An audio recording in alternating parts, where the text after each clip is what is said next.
احبار 15واں باب۔ اور خداوند نے موسیٰ اور ہارون سے کہا کہ بنی اسرائیل سے کہو کہ اگر کسی شخص کو جریان کا مرض ہو تو وہ جریان کے سبب سے ناپاک ہے، اور جریان کے سبب سے اس کی ناپاکی یوں ہوگی کہ خواہ دھات بہتی ہو یا دھات کا بہنا موقوف ہو گیا ہو، وہ ناپاک ہے۔ جس بستر پر جریان کا مریض سوئے وہ بستر ناپاک ہوگا، اور جس چیز پر وہ بیٹھے وہ چیز ناپاک ہوگی، اور جو کوئی اس کے بستر کو چھوئے وہ اپنے کپڑے دھوئے اور پانی سے غسل کرے اور شام تک ناپاک رہے۔ اور جو کوئی جریان کے مریض کے جسم کو چھوئے وہ بھی اپنے کپڑے دھوئے اور پانی سے غسل کرے اور شام تک ناپاک رہے۔ اور اگر جریان کا مریض کسی شخص پر جو پاک ہے تھوک دے تو وہ شخص اپنے کپڑے دھوئے اور پانی سے غسل کرے اور شام تک ناپاک رہے۔ اور جس زین پر جریان کا مریض سوار ہو وہ زین ناپاک ہوگا۔ اور جو کوئی کسی چیز کو جو اس مریض کے نیچے رہی ہو چھوئے وہ شام تک ناپاک رہے۔ اور جو کوئی ان چیزوں کو اٹھائے وہ اپنے کپڑے دھوئے اور پانی سے غسل کرے اور شام تک ناپاک رہے۔ اور جس شخص کو جریان کا مریض بغیر ہاتھ دھوئے چھوئے وہ اپنے کپڑے دھوئے اور پانی سے غسل کرے اور شام تک ناپاک رہے۔ اور مٹی کے جس برتن کو جریان کا مریض چھوئے وہ توڑ ڈالا جائے، پر 24 برتن پانی سے دھویا جائے۔ اور جب جریان کے مریض کو شفا ہو جائے تو وہ اپنے پاک ٹھہرنے کے لیے 7 دن گنے۔ اس کے بعد وہ اپنے کپڑے دھوئے اور بہتے ہوئے پانی میں نہائے، تب وہ پاک ہوگا۔ اور 8ویں دن 2 کمریاں یا کبوتر کے 2 بچے لے کر وہ خداوند کے حضور خیمہ اجتماع کے دروازہ پر جائے اور ان کو کاہن کے حوالہ کرے، اور کاہن ایک کو خطا کی قربانی کے لیے اور دوسرے کو سوختنی قربانی کے لیے گزرانے۔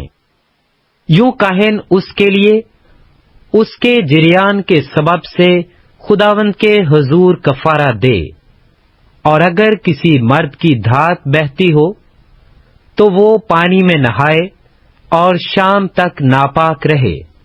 اور جس کپڑے یا چمڑے پر نطفہ لگ جائے وہ کپڑا یا چمڑا پانی سے دھویا جائے اور شام تک ناپاک رہے۔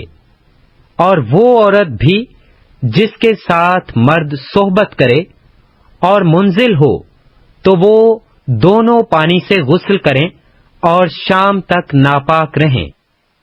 اور اگر کسی عورت کو ایسا جریان ہو کہ اسے حیض کا خون آئے تو وہ 7 دن تک ناپاک رہے گی، اور جو کوئی اسے چھوئے وہ شام تک ناپاک رہے گا۔ اور جس چیز پر وہ اپنی ناپاکی کی حالت میں سوئے وہ چیز ناپاک ہوگی، اور جس چیز پر بیٹھے وہ بھی ناپاک ہو جائے گی۔ اور جو کوئی اس کے بستر کو چھوئے وہ اپنے کپڑے دھوئے اور پانی سے غسل کرے اور شام تک ناپاک رہے۔ اور جو کوئی اس چیز کو جس پر وہ بیٹھی ہو چھوئے وہ اپنے کپڑے دھوئے اور پانی سے نہائے اور شام تک ناپاک رہے۔ اور اگر اس کا خون اس کے بستر پر یا جس چیز پر وہ بیٹھی ہو اس پر لگا ہوا ہو اور اس وقت کوئی اس چیز کو چھوئے تو وہ شام تک ناپاک رہے۔ اور اگر مرد اس کے ساتھ صحبت کرے اور اس کے حیض کا خون اسے لگ جائے تو وہ 7 دن تک ناپاک رہے گا۔ اور ہر ایک